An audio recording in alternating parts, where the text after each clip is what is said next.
بسم اللہ الرحمن الرحیم وبہ نستعین سبحانک لا علم لنا الا ما علمتنا انک انت العلیم الحکیم الحمد للہ رب العالمین والصلاة والسلام علی سید المرسلین وعلی آلہ وصحبہ اجمعین ومن تبعہم بإحسان الی یوم الدین اعوذ باللہ من الشیطان الرجیم بسم اللہ الرحمن الرحیم کنتم خیر امۃ اخرجت للناس تأمرون بالمعروف وتنہون عن المنکر وتؤمنون باللہ۔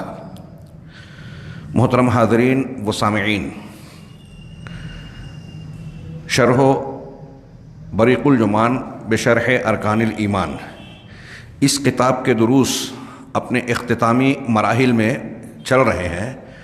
اس سلسلے میں صاحب کتاب شیخ محمد نورستانی حفظہ اللہ نے بعض اصول اہل سنت، عقیدے میں اہل سنت والجماعت کے بعض اصولوں کا تذکرہ کیا۔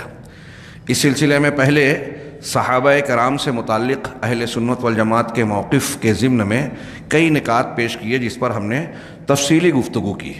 اس کے بعد اہل سنت والجماعت کا دوسرا اصول ذکر کرتے ہوئے کہا تھا کہ ولاۃ امور جو مسلمانوں کے ذمہ داران ہیں، عمراء، حکام اور علماء کرام، ان کی سمع و طاعت کرنا معروف کے ساتھ جب تک کہ وہ معصیت کا حکم نہ دیں۔ اور اسی طریقے سے اصول نمبر 3 میں اہل سنت والجماعت کا یہ قاعدہ بتایا کہ قرآن و حدیث کی تعلیمات کی روشنی میں عقیدے کا یہ اصول بنتا ہے کہ ائمہ اور حکام اگر ظلم جور کا ارتکاب کریں تو اس پر صبر کیا جائے۔ اس ضمن میں تفصیلات پیش کی گئیں احادیث کی روشنی میں، اور متعدد سلف کے اقوال بھی نقل کیے گئے جو ہم نے گزشتہ درس میں پڑھا۔ اصول یا قاعدہ نمبر 4 کے تحت شیخ فرماتے ہیں وجوب نصیحت للہ تعالی ولرسولہ صلی اللہ علیہ وسلم ثم لأئمة المسلمین وہم ولاۃ الامور والعلماء وعامتہم۔ یہ گویا اصول بتایا اور اس کی 2 دلیلوں کا ذکر کر کے اس بحث کو سمیٹ دیا، جبکہ یہ لمبی چوڑی گفتگو کے لائق بحث ہو سکتی تھی۔ ہم بھی اختصار سے ہی اس پر نظر ڈالیں گے۔ ترجمہ ہے کہ یہ عقیدے کی اصل کیا ہے؟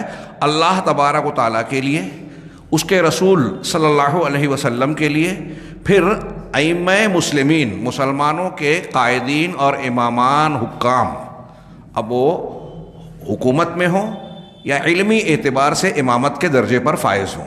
ائمہ مسلمین جو کہ ولاۃ امور اور علماء ہیں، اور عام مسلمان، ان تمام کے لیے خیر خواہی، بھلا چاہنا، نصیحت کرنا، وجوب النصیحہ، نصیحت کا، خیر خواہی کا فرض ہونا، یہ اہل سنت والجماعت کے قواعد میں سے ہے۔ اور یہ قواعد جتنے بھی بیان کیے جا رہے ہیں سب مضبوط دلیلوں کی بنیاد پر قائم ہے، دلیلوں سے مستنبت ہے، قرآن و حدیث کی بنیاد پر قائم ہے۔ اور ان میں سے میں ایک بات توجہ دلانا چاہتا ہوں کہ ان میں سے جتنے قاعدے ہیں آپ غور سے اس کو ذہن نشین کیجئے۔ اہل بدعت، گمراہ فرقے جنہوں نے رائے حق سے انحراف کیا اور کچھ نہ کچھ ہٹ گئے، بھٹک گئے، وہ انہی اصولوں میں کہیں نہ کہیں جو ہے لغزش کا اور ٹھوکر کا شکار ہوئے۔ جو قرآن و حدیث سے ثابت شدہ اصول ہیں ان سے انحراف اختیار کیا، بدعات میں پڑ گئے، سنت کی مخالفت میں پڑ گئے اور قرآن و حدیث کے جادۂ حق سے ہٹ گئے۔ لہذا بغور سماعت فرمائیں کہ اللہ تبارک و تعالیٰ کے لیے خیر خواہی کا واجب ہونا، ابھی تھوڑی سی وضاحت ہوگی کہ اللہ کے لیے خیر خواہی کیا ہے، اس کے رسول صلی اللہ علیہ وسلم کے لیے، عام مسلمانوں کے ائمہ، ولاۃ امور اور علماء کے لیے، اور ساتھ ہی ساتھ عام مسلمانوں کے لیے خیر خواہی کا فرض ہونا، لازم اور واجب ہونا، سنت نہیں، فرض ہے کہ ایک آدمی، ایک مسلمان اگر ہے تو اللہ کے لیے خیر خواہی، رسول کے لیے خیر خواہی، عام مسلمانوں کے لیے اور ان سے پہلے ائمہ مسلمین کے لیے خیر خواہی۔ اللہ کے نبی صلی اللہ علیہ وسلم کی روایت نقل فرمائی فعن تمیم الداری رضی اللہ تعالی عنہ ان نبی صلی اللہ علیہ وسلم قال، تمیم داری رضی اللہ تعالیٰ عنہ سے روایت ہے کہ نبی صلی اللہ علیہ وسلم نے ارشاد فرمایا الدین النصیحہ، کہ دین نصیحت ہے، سراپا، سر تا سر، پورا کا پورا نصیحت ہے، خیر خواہی ہے، بھلا چاہنا ہے۔ اس کا مطلب اگر کسی انسان کے اندر خیر خواہی کے بدلے کسی کے لیے بد خواہی ہو، کسی کا برا چاہنے والا کوئی مزاج ہو، جیسا کہ آج کل ہمارے ہاں ایک آدمی مسلمان بھی اپنے آپ کو ظاہر کرتا ہے، نماز روزے کا مظاہرہ کرتا ہے، اپنی پاک دامنی اور تزکیے کا شوقین بھی ہوتا ہے، اور ہم دیکھتے ہیں کہ وہ دوسرے مسلمانوں کے حق میں برا چاہنے والا، بدخواہی کرنے والا، گندے منصوبے بنانے والا، برائی میں کے منصوبوں کو میں مدد کرنے والا بنتا ہے۔ ایسا شخص جتنا خیر خواہی کی خلاف ورزی کر رہا ہے وہ اتنا دین سے دور ہے، کیونکہ نبی صلی اللہ علیہ وسلم فرما رہے ہیں الدین النصیحہ، دین سراپا نصیحت ہے، خیر خواہی ہے۔ بعض روایتوں میں کہ 3 مرتبہ آپ نے کہا، جس سے اس کی تاکید اور اہمیت واضح ہوتی ہے کہ دین خیر خواہی ہے، دین خیر خواہی ہے، دین خیر خواہی ہے۔ قلنا، ہم نے کہا، صحابہ نے پوچھا، لمن، کس کے لیے خیر خواہی، کس کا بھلا چاہنا؟ تو آپ نے جواباً ارشاد فرمایا للہ ولکتابہ ولرسولہ ولائمۃ المسلمین وعامتہ، اللہ کے لیے، اس کے رسول کے، اس کی کتاب کے لیے، اس کے رسول کے لیے، اور ائمہ مسلمین، مسلمانوں کے ائمہ جو حکام اور علماء ہیں دونوں شامل ہیں، ائمہ کے لیے، وعامتہم، اور عام مسلمانوں کے لیے۔ یہ ایک لائن کی حدیث جو متن ہے اس کا، ایک لائن میں اہل علم نے بیان کیا کہ جناب محمد رسول اللہ صلی اللہ علیہ وسلم کی کہ جوامع الکلم کی شاندار مثال ہے۔ اس ایک لائن میں پورا دین اسلام سمٹا ہوا ہے بنیادی طور سے۔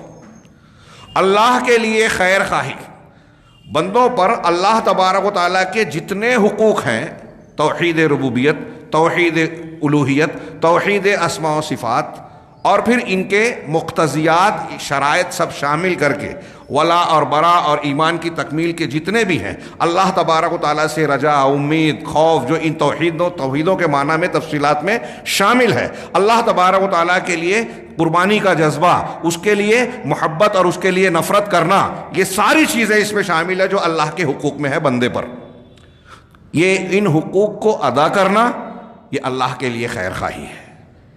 میں نے 2 جملوں میں کہا، ابھی جتنے ارکان ایمان میں ہم نے ایمان باللہ میں جتنی بھی تفصیلات پڑھی، وہ ساری تفصیلات اللہ کے لیے خیر خواہی میں شامل ہیں، ان کو اختیار کرنا۔ رسول کے کتاب کے لیے خیر خواہی، قرآن پر، جس میں پہلا جیسے اللہ کے لیے خیر خواہی میں اللہ پر ایمان، اللہ سے محبت، اللہ کا خوف، اللہ تعالیٰ کی فرما برداری، اطاعت، اس کو ہر اعتبار سے وحدہ لا شریک ماننا۔ ایسے ہی اللہ کی کتاب کے ساتھ خیر خواہی، یعنی قرآن کے ساتھ، وہ کیا ہے کہ اس پر ایمان لایا جائے کہ یہ منزل من اللہ، اللہ کا کلام ہے۔ یہ انسانوں کے لیے دستور ہے، اس کی جتنی خبریں ہیں سب سچی ہیں، جتنے احکامات ہیں، اوامر اور نواہی کرنے کا حکم ہے یا ممانعت روکنے کا حکم ہے، دونوں کو اختیار کرنا، اسے قبول کرنا، خبروں کو کی تصدیق کرنا، احکامات کی تعمیل کرنا، یہ کتاب کی خیر خواہی میں شامل ہے۔ اس کتاب کو دوسرے تمام کتابوں کے مقابلے میں ناسخ اور دستور زندگی ماننا، اس پر عمل کرنا، اس کے حلال کو حلال، حرام کو حرام تسلیم کرنا، اس کے محکم کے پر عمل کرنا، متشابہ پر ایمان لانا، اور جتنی چیزیں اس کتاب سے متعلق ہیں ان تمام چیزوں کو قبول کرنا، اس کو سیکھنا سکھانا، پڑھنا، تلاوت کرنا، معنی اور مطلب کو سمجھنے کی کوشش کرنا، پھر اس پر عمل کرنا، ضرورت پڑنے پر دوسروں تک پہنچانا، تبلیغ کرنا۔ جو لوگ اس کی مخالفت کرتے ہیں، اللہ کی، اس کی کتاب کی، ان سے دشمنی رکھنا، ان کی مخالفت کرنا، ان کا رد کرنا، یہ کتاب کے حقوق میں شامل ہے، کتاب کی خیر خواہی میں شامل ہے۔ اور ایسے ہی اللہ کی خیر خواہی کہ اللہ کے دشمنوں سے دشمنی رکھنا، اللہ کے دوستوں سے دوستی رکھنا، اللہ تعالیٰ کی مخالفت، ایمان کی مخالفت کرنے والوں کا رد کرنا، یہ اللہ تبارک و تعالیٰ کی خیر خواہی ہے۔ اگر کوئی شخص شرک کر رہا ہے یا کوئی شخص مشرکین سے، اللہ کے دشمنوں سے دوستی رکھ رہا ہے تو اللہ کا خیر خواہ نہیں ہے۔ اچھی طرح سمجھیں، ولا اور برا کی بنیاد۔ اس کے علاوہ اس کے بعد رسول کے لیے خیر خواہی، رسول پر ایمان لانا، ان سے اللہ کے بعد سب سے زیادہ محبت کرنا، ان کی محبت، ان کی اطاعت و اتباع میں ہے۔ جو رسول کا مقام ہے کسی اور کو نہ دینا، نہ اس میں غلو کرنا، نہ اس میں جو ہے جفا اور کوتاہی کرنا۔ کچھ لوگ رسول کو ان کے مقام سے بڑھا کر اللہ سے ملا دیتے ہیں، یہ غلو کرتے ہیں، اللہ کے رسول کے ساتھ یہ خیر خواہی نہیں ہے، ایمان صحیح نہیں ہے۔ کچھ لوگ رسول کے درجے کو اس طرح کم کرتے ہیں کہ رسول کا مقام اپنے کسی بزرگ، کسی ولی، کسی امام کو دے دیتے ہیں۔ ائمہ سلف نے بیان کیا، علامہ ابن تیمیہ اور دوسرے متعدد لوگوں نے، اگر کوئی شخص یہ عقیدہ رکھتا ہے کہ نبی صلی اللہ علیہ وسلم کے علاوہ کسی اور کی اتباع کی جا سکتی ہے تو وہ کفر کا ارتکاب کرتا ہے۔ غور فرمائیں، اللہ کے نبی صلی اللہ علیہ وسلم کو چھوڑ کر آپ کی مخالفت میں کسی کو اس مقام پر رکھنا جو نبی کو اللہ تبارک و تعالیٰ نے دیا ہے، وہ مقام، مرتبہ، حیثیت جو رسول دے لے لو، جس سے منع کر دے رک جاؤ، اللہ کی اطاعت کرو اور رسول کی اطاعت کرو۔ اب اگر کوئی اللہ کی اطاعت، رسول کی اطاعت کے ساتھ فلاں بزرگ، فلاں امام کی اطاعت کرو یہ کہتا ہے، یہ سمجھتا ہے، عقیدہ رکھتا ہے، تو وہ کفر کا ارتکاب کرتا ہے۔ ہو سکتا ہے اس کے جیسا عقیدہ ہوگا ویسا درجہ ہوگا، یہ کوئی معمولی بات نہیں ہے۔ تو نبی صلی اللہ علیہ وسلم سے محبت رکھنا، آپ کی اطاعت کرنا، آپ پر ایمان رکھنا، آپ کے موافقین سے موافقت، مخالفین سے مخالفت رکھنا۔ کوئی شخص اگر آپ کی شان میں گستاخی کر رہا ہے تو ہماری طاقت میں جیسا ہو، قوت ہو، جو ہمارے دائرہ اثر میں اصول قاعدے کے مطابق ہو، طاقت اور قوت کے مطابق، ہم اس کو خاموش کرنے کی کوشش کریں، جواب دیں۔ یہ اللہ کے رسول صلی اللہ علیہ وسلم کے جتنے حقوق ہم پر عائد ہوتے ہیں ان حقوق کی ادائیگی کرنا، یہ اللہ کے رسول صلی اللہ علیہ وسلم کے ساتھ خیر خواہی ہے۔ پھر ائمہ دین، ائمہ مسلمین، اور یہاں بتایا وہ ولاۃ امور اور علماء ہیں۔ اس سے پہلے کے درس میں ہم نے بتایا کہ علماء اور ولاۃ امور کی سمع و طاعت واجب ہے۔ حکام اگر ظلم اور جور بھی کر رہے ہیں تب بھی ان کے خلاف بغاوت نہ کرنا، یہ اہل سنت والجماعت کا قرآن و حدیث اور اجماع کی تعلیم کی بنیاد پر عقیدہ ہے۔ اس اجماع کی مخالفت کرنے والے امت مسلمہ میں خوارج اور معتزلہ اہل بدعت گزرے ہیں۔ اگر کوئی شخص حکام، علماء کی مخالفت کرتا ہے تو وہ خوارج کے طریقے پہ ہے، قرآن حدیث کے طریقے پر نہیں ہے، صحابہ کرام اور سلف کے طریقے پر نہیں ہے۔ اور میں نے ہماری یہ بات بار بار گزر رہی ہے کہ آج ہمارے یہاں جمہوریت کے نام پر یہ لوگ سمجھتے ہی نہیں۔ ہاں، اگر آپ سلف کے اس معاملے میں بیانات اور ان کے جو اقوال ہیں وہ پڑھیں گے تو حیرت زدہ رہ جائیں گے کہ ہمارے یہاں مزاج قرآن و حدیث اور خیر امت کے مزاج سے بالکل الگ ہے۔ جمہوریت کے نام پر خارجیت نے ہر جگہ ہر دماغ پر ڈیرا ڈال دیا۔ سلف میں بعض اہل علم یہاں تک کہتے ہیں کہ عوام کو سیاسی حکومت کے معاملات کے پیچھے پڑنا ہی نہیں چاہیے، ان خبروں کو ہی جاننے کی کوشش نہیں کرنا چاہیے کہ فلاں واقعہ ایسا ہو گیا، فلاں سیاسی معاملہ یہ ہو گیا۔ اس میں یہ ہمارا دائرہ کار یا عوام کا دائرہ کار نہیں ہے۔ ہاں، ابھی چھوڑیے کسی حکومت کی بات، کسی جماعت کے معاملے میں بھی آپ دیکھیے، کون سی جماعت ہے ہمارے یہاں جس کے یہاں عوام اور خواص، ارباب عاملہ، جیسے کوئی تنظیم بنتی ہے تو یہ عاملہ کے ارکان ہیں، یہ شورا کے ارکان ہیں، یہ عوام ہیں۔ کیا عاملہ اور شورا کو جو باتیں معلوم ہوتی ہے وہ ساری باتیں عوام کو بھی معلوم ہوتی ہیں؟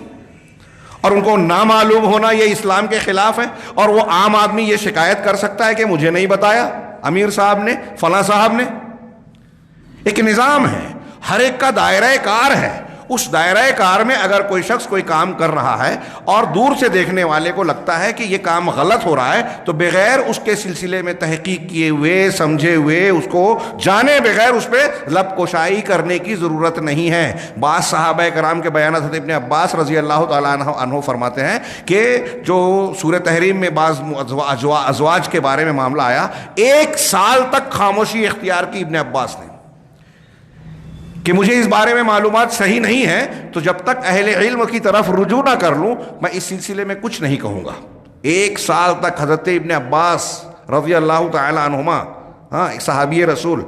ایسی بہت سی مثالیں ملے گی۔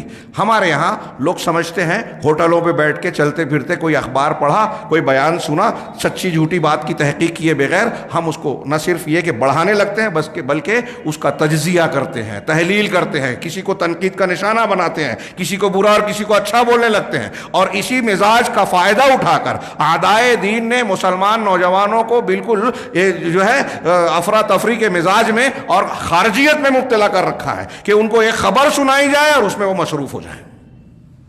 ارے مسلمان علماء تو بزدل ہیں، وہ تو ایسے ہیں، فلاں حاکم ایسے ہیں، اور خاص طور سے انہی کے بارے میں ایسی خبریں پھیلائی جاتی ہے جن کو نشانہ بنانا مقصود ہوتا ہے، جن کے تعلق سے نفرت میں مبتلا کرنا مقصود ہوتا ہے، جن سے دور کرنا مقصود ہوتا ہے۔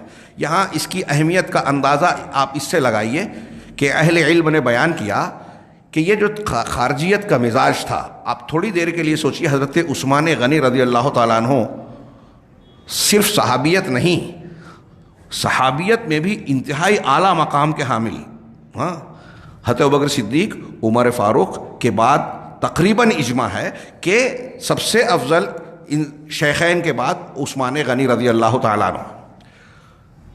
حضرت عبد الرحمن بن عوف نے جو 6 اصحاب میں سے تھے جن کو حضرت عمر نے مقرر کیا تھا کہ آپ ان 6 لوگ مشورہ کر کے جو ہے خلیفہ مقرر کریں، تو حضرت عبد الرحمن بن عوف رضی اللہ تعالیٰ عنہ نے اپنا ذمہ لے لیا، اپنے آپ سے کو برات کا اظہار کر کے، سب لوگوں نے رضامندی کی، اور پھر انہوں نے مختلف لوگوں سے چھان بین کرنے کے بعد ملاقاتیں کی کئی دنوں تک، اس کے بعد عثمان غنی رضی اللہ تعالیٰ عنہ کو خلیفہ مقرر کیا، اور پھر اس پر سارے اس وقت کے موجود صحابہ متفق ہو گئے، مخالفت کسی نے نہیں کی۔ تو یہ اجماع ہوا اس بات پر کہ حضرت عثمان غنی کا درجہ شیخین کے بعد ابوبکر صدیق، عمر فاروق کے بعد سب سے بڑھا ہوا ہے۔ ذو النورین، جنت کی بار بار بشارتیں، کیا مقام اور درجہ ہے۔ لیکن جب اس زمانے کے بلوائی عبداللہ بن سبا، یہودی منافق، جو یہودی تھا اور منافقت اختیار کر کے ہمارے اندر آیا، اور یہ آج کل ہمارے یہاں بھی ہو رہا ہے، فتنے کی پکار پر لبیک کہنے والے بہت ہیں۔ میں ابھی ایک کتاب پڑھ رہا تھا، اس میں علامہ ابن بطہ آج سے صدیوں پہلے انہوں نے کہا کہ ایسے حالات اور فتنہ اور شورش اور لوگوں میں، عوام میں اس قدر جہالت ہے، شخصیتوں کو نہ پہچاننے کا مزاج، میں یہ اپنے الفاظ میں کہہ رہا ہوں، اور منہج کو نہ جاننے کا نتیجہ۔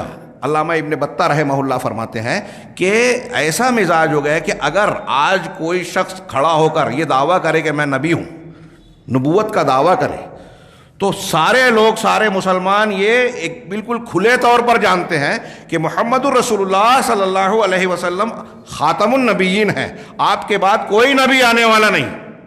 اس کے باوجود اگر کسی نے دعوی نبوت کیا تو ہمارے ہاں جہالت کے میں مبتلا لوگ ایسے مل جائیں گے جو اس کا ساتھ دیں گے اور اس کی نبوت پر شاید یقین کر لیں۔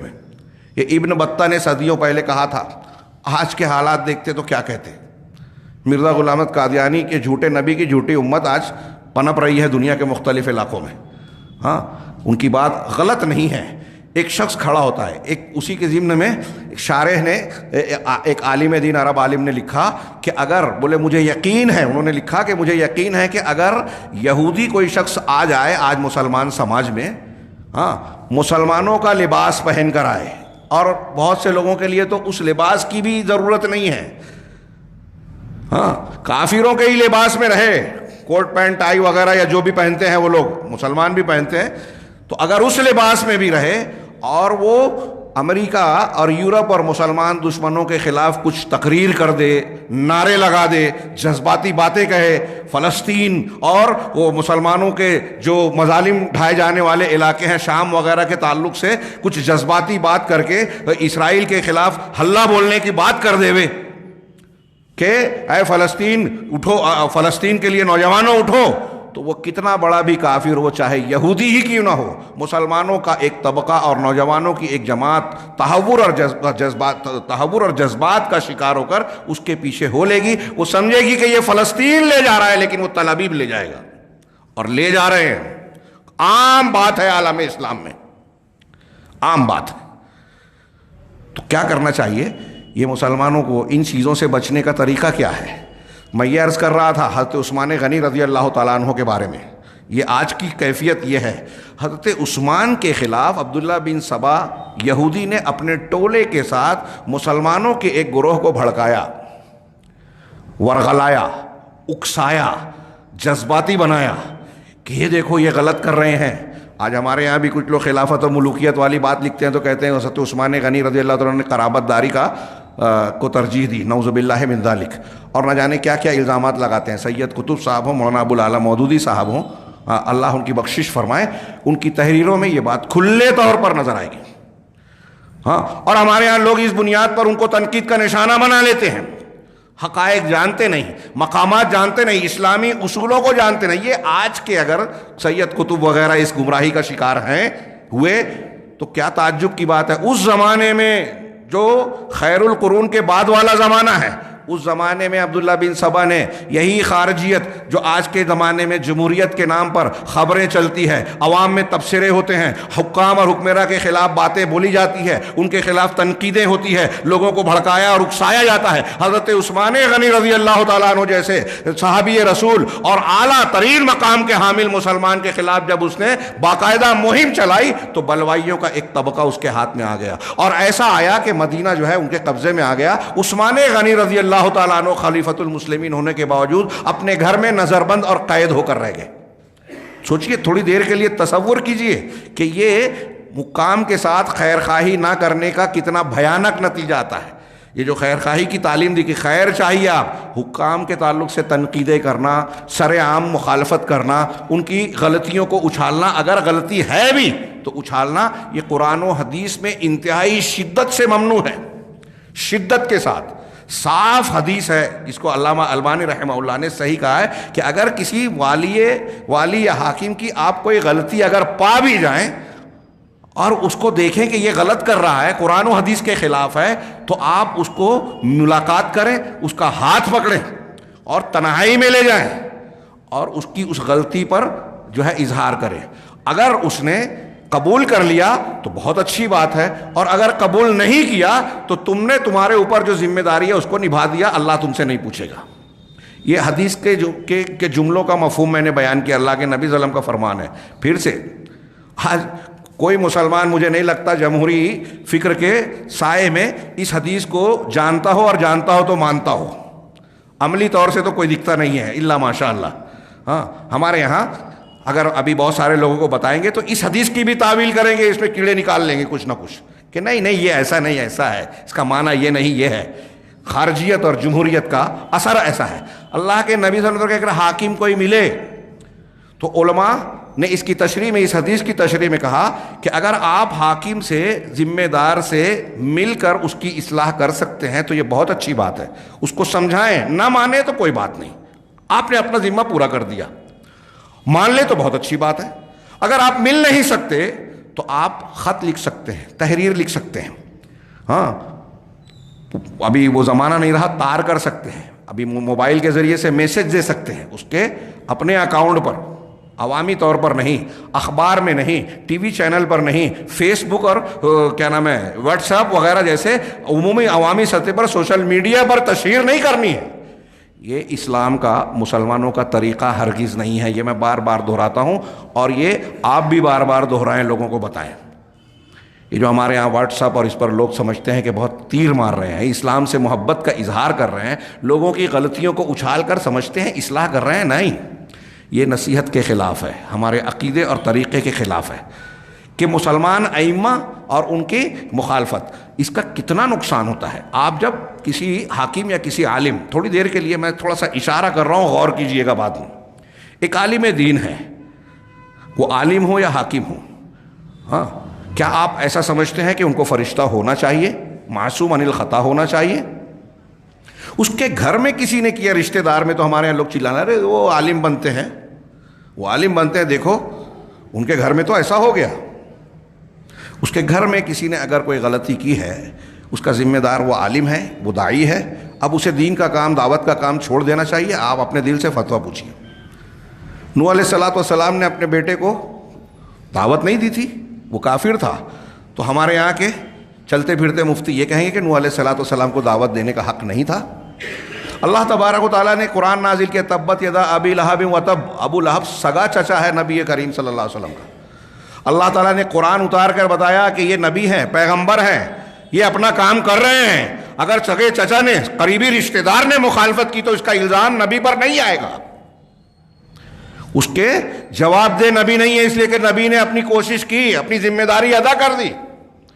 اب ابو لہب اور اس کی بیوی کا ذمہ دار جو چچا اور چچی ہے رسول اللہ صلی اللہ علیہ وسلم کے، ان کے عمل اور بدعقیدگی کے ذمہ دار جناب محمد رسول اللہ صلی اللہ علیہ وسلم نہیں ہے. آپ نے اپنی دعوت و تبلیغ کا حق ادا کر دیا.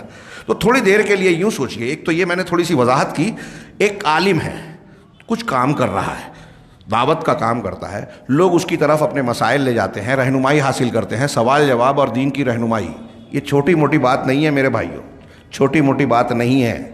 علماء کا وجود بار بار میں کہتا ہوں، ہاں امام شاطبی کا قول، اور ابھی علامہ ناصر الدین البانی رحمہ اللہ کا الجزائر میں انہوں کا جلسہ ہوا، ایک کتاب میں نے پڑھا، تو ایک صاحب نے بحث کی وہاں، محاذ جبہہ جو شدت پسندوں کا، اس کے خلاف تقریر کی علامہ البانی نے۔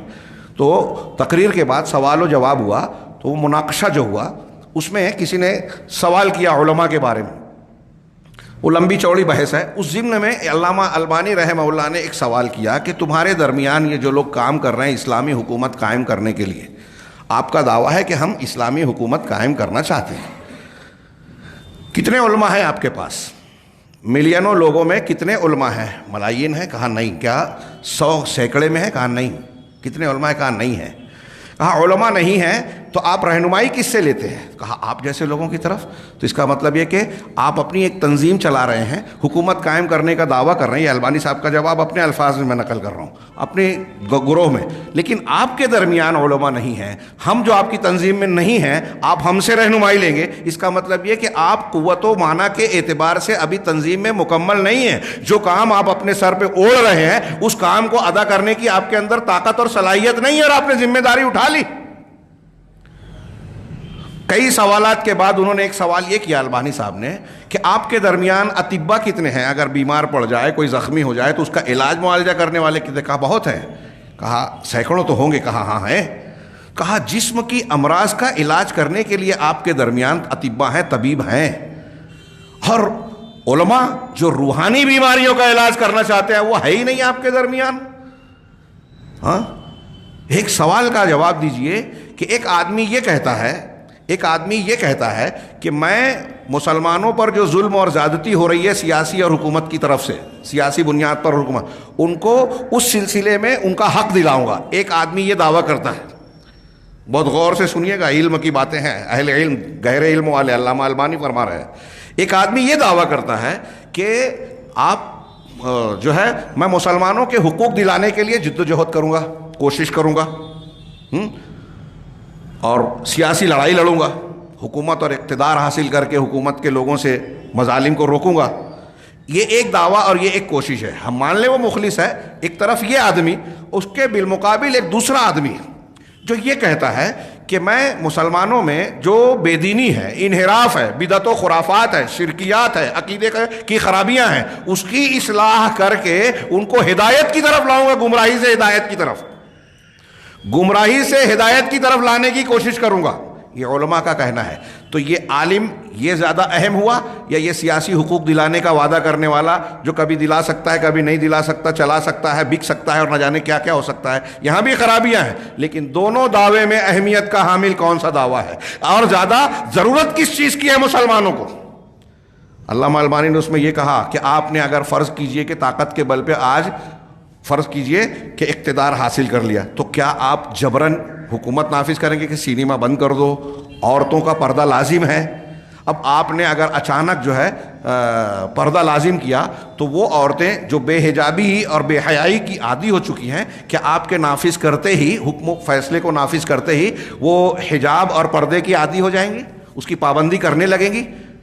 کیا یہ ممکن نہیں ہے کہ مسلمان عورتوں میں سے ہی کچھ عورتیں جو ہے اس کی مخالفت کریں، کچھ تنظیمیں اس کی مخالفت کریں؟ اور دیکھ رہے ہیں عالم اسلام میں، پاکستان وغیرہ میں دیکھا، ہاں کتنے فتنے ہیں، ہاں این جی اوز، قادیانیوں کی اور دوسرے ملحدین کی، ایسی بہت ساری این جی اوز ہیں، خواتین کی، مردوں کی، جنہیں اسلامی حدود بیجا پابندیاں لگتی ہیں، آزادی کی مخالفت لگتی ہیں، جنہیں اللہ کے رسول صلی اللہ علیہ وسلم کی اہانت اور توہین کے جرم میں بنایا گیا قانون ظلم اور زیادتی کا آلہ لگتا ہے، اس کی مخالفت کرتے ہیں۔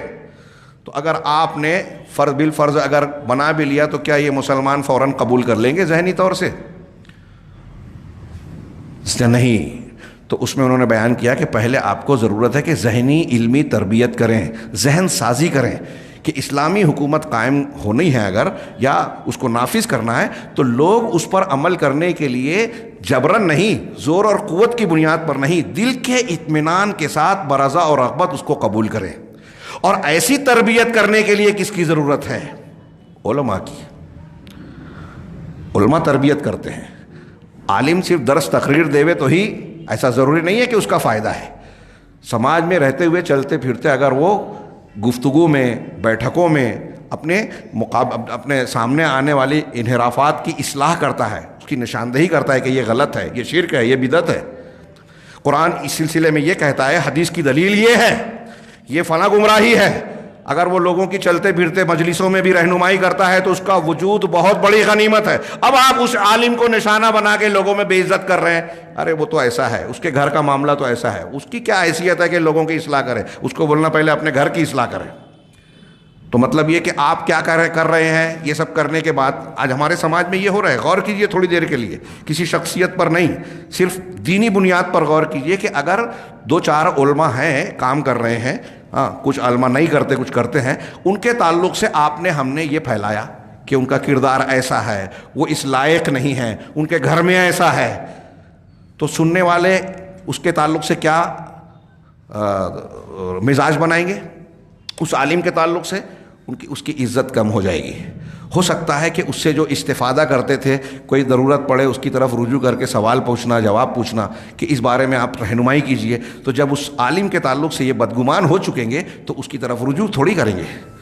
مطلب آپ نے اپنی کوششوں سے اس عالم میں اور عام آدمی میں دوری پیدا کر دی. آپ نے دوری پیدا کر دی, اس کا مطلب ہدایت اور ضلالت کے درمیان آپ نے دیوار کھڑی کر دی. اب جو گمراہ ہے وہ گمراہ رہے. دعوت و تبلیغ کا کام کرنے والا جو ایک مسلمان ہوتا ہے, کنتم خیر امۃ اخرجت للناس, اس کے برخلاف آپ جو ہے فساد پھیلانے کا کام کر رہے ہیں کہ لوگوں کو ہدایت سے, دین سے, قرآن حدیث کی تعلیم سے دور کر رہے ہیں. چھوٹا موٹا گناہ نہیں کر رہے ہیں آپ. نیکی کو پھیلانے والی تو فرصت نہیں ہے, جہالت ہے تو علم بھی نہیں ہے, علم نہیں ہے, فرصت نہیں ہے, رغبت نہیں ہے, اور جو کر رہا ہے اس کی ٹانگ کھینچ کے اپنے آپ کو اس مقام پہ نہیں لے جا سکتے تو ارے اس کا نام ہوگا, اس کو لوگ اچھا بولتے ہیں تو اس کو گرایا جائے تاکہ ہماری عزت ہو.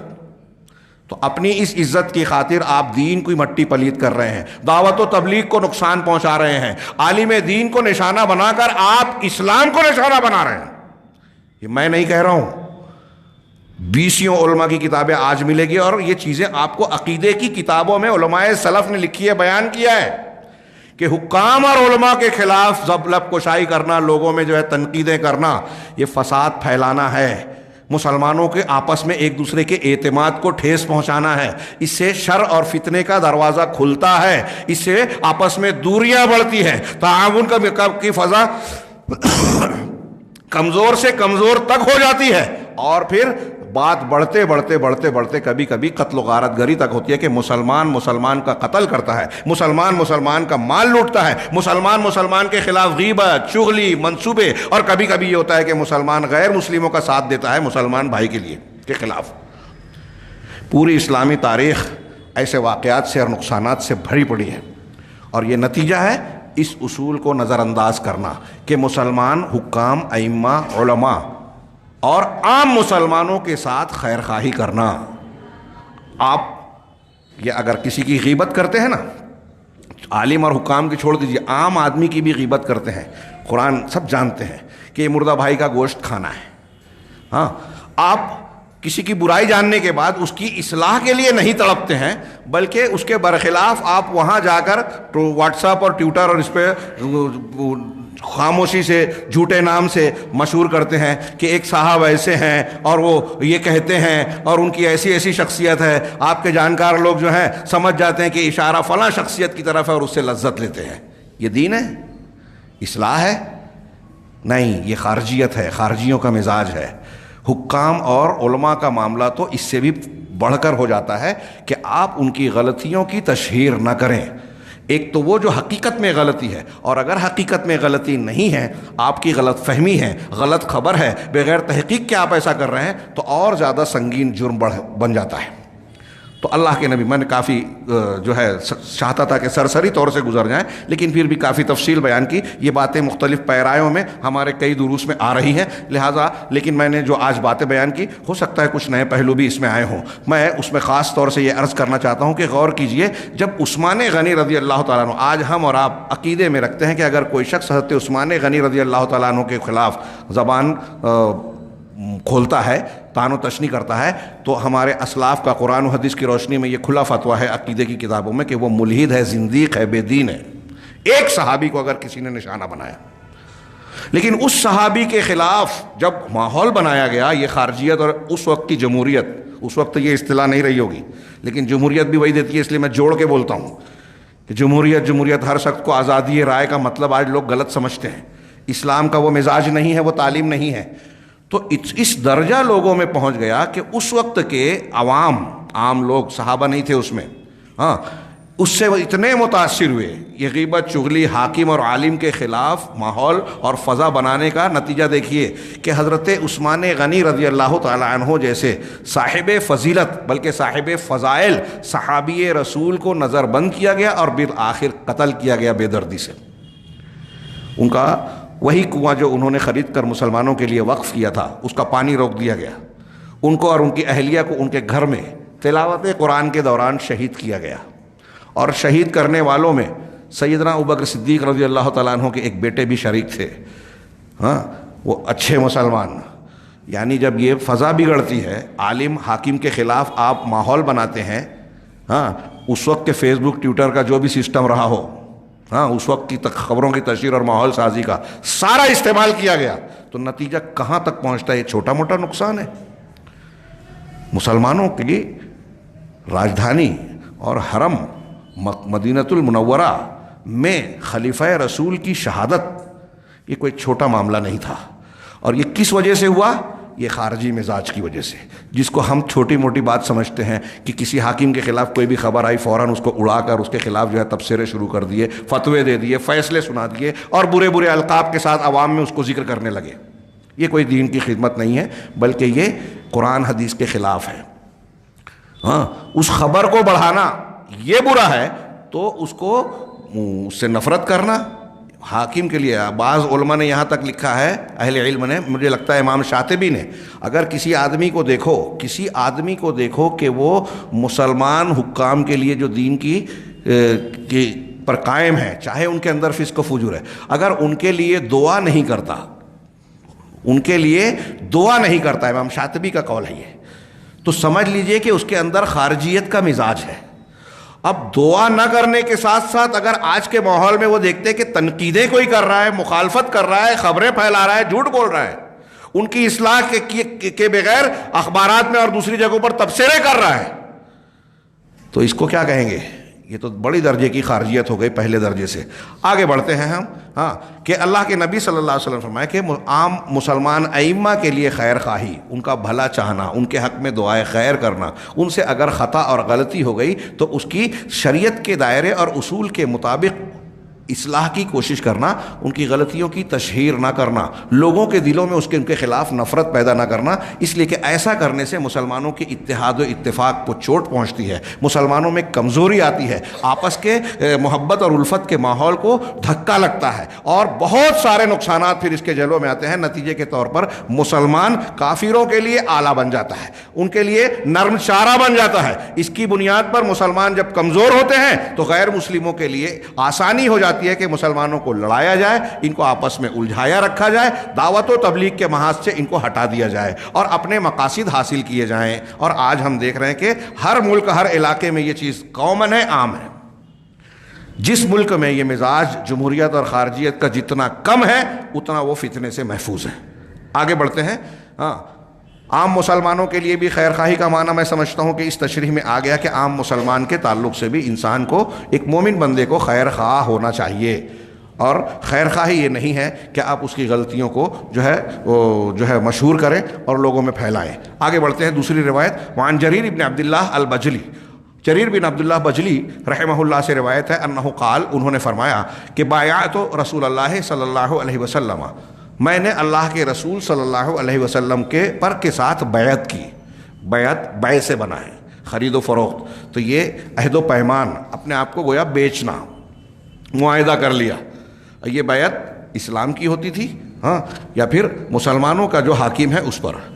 آج کل ہمارے یہاں اگر کوئی سلسلے کی بیعت ہوتی ہے، صوفیہ جیسے لیتے ہیں، ہاں، یا پھر کوئی جماعت ہے جماعت فلاں جماعت فلاں جماعت اسلامی جماعت فلاں، اگر یہ لوگ بیعت کرتے ہیں کسی تنظیم کے نام پر تو اہل علم کا کھلا فتویٰ ہے کہ یہ بیعتیں غیر شرعی ہیں، بدعتی ہیں، اسلامی طریقہ کار نہیں ہیں۔ اللہ کے نبی حضرت جریر کہتے ہیں میں نے رسول اللہ صلی اللہ علیہ وسلم سے بیعت کی، کس بات پر؟ علی شہادت اللہ الہ الا اللہ وان محمد رسول اللہ۔ یہ گویا اسلام لائے تو یہ بیعت کی کہ لا الہ الا اللہ کی گواہی اور اس بات کی گواہی پر بیعت کی کہ محمد اللہ کے رسول ہیں صلی اللہ علیہ وسلم، و اقام الصلاۃ، اور نماز کے قائم کرنے پر، اس کی شرائط، ارکان، آداب کے ساتھ ادا کرنا اقامت کہلاتی ہے، نماز کے قائم کرنے پر، و ایتاء الزکاۃ، اور زکوٰۃ کی ادائیگی پر، والسمع والطاعہ، دیکھیے بیعت لے رہے ہیں اللہ کے رسول صلی اللہ علیہ وسلم، اور سمع و طاعت پر، یعنی جو ہمارے حکام اور ولاۃ امور ہوں گے، ذمہ دار مسائل ہوں گے، ان کی سمع و طاعت کرنا، سمع یعنی سننا، طاعت یعنی ماننا، تو ان کی سنیں گے اور مانیں گے، اس کے بغیر کوئی اجتماعی ڈھانچہ قائم ہی نہیں رہ سکتا۔ اور علماء نے لکھا ہے کہ جیسے ہندوستان میں حکومت نہیں ہے تو آپ جس انداز میں مسلمانوں کا اجتماعی ڈھانچہ قائم رکھ سکتے ہیں قائم کیجئے، اور اس کو قائم کرنے کے بعد جس حد تک سمع و طاعت، ڈسپلن اور اپنے ذمہ دار کی باتوں کو مانا جا سکتا ہے، شریعت کے دائرے میں مانا جائے، اگرچہ وہ فرض اور واجب امیر مسلمین کی طرح نہیں ہوگی، بیعت نہیں ہوگی، لیکن یہ نظام ہونا ضروری ہے۔ اللہ کے نبی صلی اللہ علیہ وسلم نے سفر میں 3 لوگوں کے لیے یہ مقرر کیا کہ ایک کو امیر بنا لو۔ ظاہر سی بات ہے کہ 3 آدمی سفر میں ہے، ایک امیر بن گیا تو وہ امیر جو ہے وہ حدود شرعیہ قائم کرنے والا امیر نہیں ہے، زکوٰۃ کو وصول کرنے والا نہیں ہے، جہاد اور قتال کرنے کا اختیار اسے نہیں ہے، لیکن کس معاملے میں ہے؟ جس معاملات کو وہ انجام دے سکتے ہیں اس میں وہ قیادت اور امارت کا کام انجام دے گا۔ ایسے ہی مسلمانوں کی ہر شہر اور ہر بستی میں اس طرح کا نظام ہونا چاہیے۔ تو یہ آخری 2 باتیں کہ وہ سمع و طاعت، اور بیعت کی میں نے سمع و طاعت پر، اور آخری جملہ جو یہاں ہمارے اس قاعدے سے جڑا ہوا ہے وَالنُّصْحِ لِكُلِّ مُسْلِمٍ، اور ہر مسلمان کے لیے نصیحت، خیر خواہی، ہر مسلمان کے لیے۔ اب جس مسلمان کا درجہ آپ سے زیادہ حق کے اعتبار سے بڑھتا جائے گا، اس کی خیر خواہی کے اور حقوق کے درجات بھی بڑھتے جائیں گے۔ عام مسلمان ہے، دور کا پہچان نہیں ہے تو اس کا عام تعلق ہوا، آپ کا رشتہ دار ہے تو رشتہ داری کے حقوق بڑھ گئے، اور مسلمانوں کے حاکم ہیں، علماء ہیں تو ان کے حقوق بدل جائیں گے، جیسے جیسے بڑھتا جائے گا معاملہ ویسے ویسے۔ تو خیر خواہی ہر مسلمان، میں نے بیعت کی، اس کا عہد و پیمان کیا کہ ہر مسلمان کا بھلا چاہوں گا۔ ہمارے سماج اور معاشرے میں غیر مسلموں کا اور عجیب و غریب حالات ہیں ہمارے گرد و پیش میں دیکھیے، ہماری جماعتوں میں دیکھیے تو ڈھونگ لگتا ہے۔ ایک اسٹیج پہ جا کے اخبار میں فوٹو چھپوائیں گے کہ مسلمانوں کے ساتھ ظلم ہو رہا ہے، انصاف دلاؤ۔ مسلمان جو ہے وہ بے قصور ہیں اور قید ہیں، ان کے خلاف کیس بنایا جا رہا ہے، ان کے خلاف گستاخی کر کے ہجومی تشدد کیا جا رہا ہے۔ ہمارے ہاں کل جماعتی ہے، جمعیت العلماء ہے، جماعت اہل حدیث ہے، فلاں اور فلاں ہیں، بہت سارے لوگ ساتھ دیتے ہیں۔ اگر دلی میں ہو رہا ہے، دلی چھوڑیے، گجرات چھوڑیے، ہندوستان کے باہر ہو رہا ہے، فلسطین میں، شام میں، تو ہمارے یہاں لوگ احتجاج کرتے ہیں۔ برما میں احتجاج کیا جائے، بند کیا جائے، بہت اچھی بات ہے۔ مسلمانوں کے ساتھ یکجہتی، تعاون، مروت، چلیے ٹھیک ہے۔ وہ جو برما کا مسلمان ہے اگر اس کو کسی نے تکلیف دی تو ہم تک دکھ محسوس کر رہے ہیں، مظاہرہ کر رہے ہیں، لیکن یہ مظاہرہ ڈھونگ لگتا ہے، ڈرامہ لگتا ہے اس وقت جب ہم دیکھتے ہیں کہ یہاں کا طاقتور مسلمان کمزور مسلمان پر ظلم ڈھا رہا ہے اور سننے کو تیار نہیں ہے۔ شریعت کو رون دیتا ہے جب اس کو متوجہ کیا جاتا ہے کہ دیکھیے آپ ظلم کر رہے ہیں، زیادتی کر رہے ہیں، اصولوں کے خلاف ہے، کوئی قاعدہ نہیں ہے شریعت کا، کوئی اصول نہیں ہے، ہمارے یہاں ذمہ دار بنے ہیں، فوٹو چھپواتے ہیں، ان کے اگر ساتھ میں ہیں تو بڑے سے بڑا گناہ کبیرہ علی الاعلان ارتکاب کر لیا تو کوئی بات نہیں، اور اگر ان کی مخالفت ہے جس سے وہ نفرت کر رہے ہیں تو ان کا چھپا ہوا جرم پیچھے گرگوں کو لگا کر ڈھونڈیں گے، ان کے گھر میں کیا ہو رہا ہے، صحیح ہے یا غلط پتہ چل جائے، پھیلاؤ اسے۔ یہ دین ہے؟ تو برما کے مسلمان سے آپ کو ہمدردی ہے، اور آپ کے پڑوس میں کوئی مسلمان بھوکا مر رہا ہے تو آپ کہتے ہیں مرنے دو، یتیم ہے، ارے شریر ہے، کیا کریں گے یتیم ہے، بیوہ ہے، یہاں پیشانی پر بل نہیں آتا۔ میں اکثر کہتا ہوں ہمارا شہر دیندار کا دین وین نہیں جانتے، کسی بھی معاملے میں دیکھ لیجئے، بیوائیں، یتیم ہمارے گھر گلی گلی میں گداگر اور بھکاری گھوم رہے ہیں، ان سب چیزوں میں کوئی دین کو جانتا ہی نہیں ہے، بتانے کی کوشش نہیں کرتا۔ اگر آپ کہیں گے کہ اس کا علاج کرا نہیں ہوگا، یہ وہ ایسا ہی ہے، ختم ہو گئی بات کہ ان کی اصلاح نہیں ہوگی، ان کو سمجھایا نہیں جا سکتا. ایک آدمی دوسرے محلے میں جا کے بھیک مانگ رہا ہے, آپ اخبار میں مضمون ضرور لکھ رہے ہو, لیکن اس محلے کے 4 لوگوں سے جا کر پوچھتے نہیں ہیں کہ آپ کا کوئی فرض بنتا ہے یا نہیں. اگر اس کے گھر میں فاقہ ہو رہا ہے اور وہ لوگوں کے سامنے ہاتھ پھیلانے پر مجبور ہے تو اس کے جواب دے, آپ پڑوسی لوگ بھی ہیں. یہ ماحول اور مزاج کون بنائے گا؟ ہم نے دین کو سمجھا ہے کہ کچھ اذکار, کچھ فضائل, ہر جماعت نے اپنا اپنا کچھ خاص ڈھرا بنا رکھا ہے, اس پر کام کرتے سمجھتے دین کا فریضہ اور ذمہ داری ہم نے ادا کر دی, سبکدوش ہو گئے. بہت دوری ہے, تربیت کی بہت کمی ہے اور اصلاح کی بہت ضرورت ہے. یہ ساری اصلاحات کب ہوگی؟ جب ہم صحیح عقیدہ پڑھیں گے. پڑھتے ہی نہیں, ذمہ دار جماعت بن کے بیٹھے اور جاہل ہے. اللہ کے گھر میں کہہ رہا ہوں, ان کو برا نہیں لگنا چاہیے, سوچنا چاہیے اللہ کے یہاں کیا جواب دیں گے آپ, کہ جو چیز آپ جانتے ہی نہیں اس کے ذمہ دار بن کے بیٹھے ہیں. آپ کو ڈرائیونگ آتی نہیں اور آپ ڈرائیونگ کی ملازمت کر رہے ہو تو ایکسیڈنٹ تو ہوگا. پوری امت حادثات کا شکار ہے ان نااہل لوگوں کی قیادت کی وجہ سے. اور نااہل وہ لوگ بھی ہیں اور نیچے والے بھی نااہل ہیں. ہاں, وہ دینی بنیاد پر محبت, تعاون, مخالفت نہیں کرتے. طاقتور ہے تو دکھ رہا ہے کہ یہ چوری کر رہے ہیں, جمعیت کی پراپرٹی کو جو ہے ہڑپ لیا, لیکن ساتھ دے رہے ہیں شورا عملہ صاحب. دین ہے یہ؟ آپ دین اور جماعت کی خدمت کر رہے ہیں. اگر کوئی دوسرا کرتا ہے تو آپ بولتے ہیں کہ اس کو ہٹا دیا جائے عہدے سے. فلاں مسجد میں مٹکا بدل گیا تو آپ نے ہٹا دیا, اور یہاں پوری کی پوری زمین جو ہے ہڑپ لی, وہاں خاموش ہے. تو وہ کمزور ہے اس لیے. تو بنی اسرائیل کا طریقہ تو ہوا نا کہ کمزور آدمی اگر زنا کر رہا ہے تو منہ کالا کر کے اس کو جو ہے وہ رجم کیا جائے, اور اگر طاقتور ہے تو منہ کالا کر کے لیپا پوتی کر کے اس کو بٹھا دیا جائے. میں یہ کہہ رہا ہوں, ہمارے یہاں کچھ لوگ سمجھیں گے ان کو کہہ رہے ہیں ان کو کہہ رہے ہیں, وہ سمجھا کریں. لیکن اگر یہ واقعات ہو رہے ہیں اور اگر ہم نے اس پر نشاندہی نہیں کی تو ہم اللہ کے عذاب کو دعوت دے رہے ہیں. کسی سماج میں منکرات ہو, برائیاں ہو اور ٹوکا نہ جائے تو اللہ تبارک و تعالیٰ کا عذاب آتا ہے. اللہ مجھے نفسانیت سے بچائے. کسی شخصیت کو مجروح کرنا اگر ہمارا مقصد ہوگا تو یہ ہماری خطا اور غلطی ہوگی, اللہ اس سے بچائے. لیکن یہ غلطیاں اگر ہو رہی ہیں اور ہم لوگ اس پر خاموش ہیں تو اس کا مطلب یہ کہ ہمارے ہاں دینداری کی بڑی کمی ہے. النصح لکل مسلم, ہر مسلمان کے ساتھ خیر خواہی یہ اصولوں کی بنیاد پر ہوتی ہے, آپ کے رشتے اور تعلق کی بنیاد پر نہیں کہ میرا والا ہے تو چھوڑ دو, دوسرا میرا والا نہیں ہے تو پکڑ لو. یہ خیر خواہی نہیں ہے, یہ اصول نہیں ہے. آج مسلمانوں میں اصول پسندی کا فقدان ہوتا جا رہا ہے. کسی کا ساتھ دینا, کسی موقف کو اختیار, آپ کا ایک موقف ہونا چاہیے ہر معاملے میں کہ قرآن و حدیث یہ کہتی ہے یہ اصول ہے, ہم اس پر قائم ہیں. اب اس اصول کی بنیاد پر اگر کوئی مخالف ہے تو آپ اس کو ٹوکیں, اصلاح کی کوشش کریں جو دائرہ شریعت میں ہے. میں پھر سے کہہ رہا ہوں کہ یہ فیس بک, ٹویٹر اور یہ سب چیزیں پھیلانے والا نہیں ہے.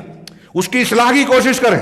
اور اگر مخالف بھی ہے, اہل سنت والجماعت کی ایک صفت بتائی ہے علماء نے, سلف نے, کہ اہل سنت والجماعت اگر کسی کی مخالفت کرتے ہیں یہ ان کی اعتدال پسندی اور حق پرستی کی ایک علامت ہے. کہ اگر ہم کسی بدعتی گروہ کی بدعت کا رد کرتے ہیں کہ فلاں کے یہاں یہ بدعت ہے, فلاں کے یہاں یہ خرابی ہے, تو اگر اس کے اندر کوئی حق ہے, سچائی ہے, درست بات ہے تو اس کی تعریف بھی کرتے ہیں موقع پڑنے پر. اس کی تردید نہیں کرتے کہ ہاں اس کے اندر یہ ہے, ضرورت پڑے. ہم اس کے مکلف نہیں ہیں کہ لوگوں کی خوبیاں بیان کریں, ہم اس کے مکلف ہیں کہ اگر کوئی برائی دیکھے تو برائی کی اصلاح کریں, جیسی طاقت ہو, جیسی مصلحت کا تقاضا ہو. تو لوگ یہ کہتے ہیں جو ہمارے یہاں اصول کے, ان کی اچھائی, برائیاں دیکھ رہے ہو, اچھائیاں نہیں دیکھ رہے ہو, برائیوں کو نظر انداز کرو, اچھائیاں دیکھو, یہ قرآن حدیث کے اصول کے خلاف ہے. اچھائیوں کو نظر انداز کرو اور برائیوں کی اصلاح کرو. جہاں ضرورت پڑ رہی ہے وہاں اچھائیوں کا اعتراف بھی ہونا چاہیے. تو اہل سنت والجماعت کسی بدعتی یا مخالف کی مخالفت کی بنیاد پر اس کی اچھائیوں کو برا کہیں, ایسا نہیں ہے. اور آج ہمارے ہاں اہل حق میں یہ بات نظر آتی ہے کہ وہ مخالف ہو گیا تو اس کی اچھائیوں کا اعتراف بھی ہم نہیں کریں گے. یہ اصول کے خلاف ہے. والنصح لکل مسلم, یہ چوتھا قاعدہ تھا. ہاں, اور پانچواں قاعدہ 2 لائن کا ہے, میں اس کو آج اتنا کر کے 6 تک پڑھنا چاہتا تھا لیکن وقت زیادہ ہو گیا. الجہاد مع الامام برن کانا او فاجرن. ہاں, کہ امام کے ساتھ, جو وقت کا امام اور حکومت وقت ہو, ہاں, اس کے ساتھ جہاد کرنا, وہ اچھا ہو یا برا ہو, نیکوکار ہو یا بدکار ہو, فاجر. یہ خاص طور سے دھیان رکھنے والی بات ہے. اگر امام وقت, حاکم وقت مسلمانوں کا, ہاں, برائیوں میں ملوث ہے, بظاہر کچھ چیزیں ایسی کرتا ہے جو دین کے خلاف ہے, ہاں, کچھ خوشبو کا استعمال، زکوٰۃ کا پیسے کا غلط استعمال، ہاں تعیش کی کچھ باتیں اور اس طرح کی کوئی اور بات ہو، جب تک کہ کفر بواہ کھلا ہوا کفر نہیں کرتا اس کی سمع و طاعت کرنی ہے، اس کا ساتھ دینا ہے۔ مسلمان کی جماعت جب وہ جہاد کے لیے جائے گا اور وہ آپ کو بلاتا ہے تو جس کو طاقت ہے اس کو جانا شریعت کا حکم ہوگا، لیکن یہ امام وقت کی قیادت میں ہوگا، جس کے پاس قوت نافذہ ہو، جس کے پاس اس کی طاقت ہو، اس کی اپنی شرائط ہیں اور اپنے احکامات ہیں، ان شرائط اور احکامات کے ساتھ یہ جہاد ہوگا۔ آج کل بس چیخ پکار کے کر دیا اور خفیہ طور پہ کچھ لوگوں نے جا کے کہیں دھماکہ کر دیا، یہ جہاد ہرگز نہیں ہے، ہرگز نہیں ہے۔ ہاں کہا والجہاد من شعائر الدین، جہاد دین کے شعائر میں سے ہے، شعار کی جمع شعائر، شعار ایسی چیز کو کہتے ہیں جو کسی قوم کی پہچان اور علامت بن جائے، تو یہ شعائر دین میں سے ہے۔ وزیرۃ سنام الاسلام، اور اسلام کے کوہان کی بلندی ہے، یعنی یہ اعلیٰ پیمانہ۔ وَأَنَّهُ قَائِمٌ إِلَىٰ يَوْمِ الْقِيَامَةِ، اور یہ قیامت تک قائم رہے گا۔ کما وردت بكل ذلك الاحادیث، یہ جتنی بھی باتیں کہی ہے الشیخ نے کہا کہ ان ساری باتوں پر احادیث موجود ہیں۔ یہ پانچواں قاعدہ تھا، اور چھٹا قاعدہ امر بالمعروف اور نہی عن المنکر سے متعلق ہے۔ ساتواں اور تقریباً آخری ایک باب ہے انشاءاللہ جو ہم اگلے 2-3 دروس میں انشاءاللہ ختم کریں گے۔ اللہ تعالیٰ سے دعا ہے کہ ہمیں صحیح دین کو سمجھنے، اس کو اختیار کرنے کی توفیق عطا فرمائے، اور اس کی برکت سے دنیا اور آخرت میں سرخرو فرمائے۔ وآخر دعوانا ان الحمد للہ رب العالمین، وصلی اللہ علی نبینا محمد۔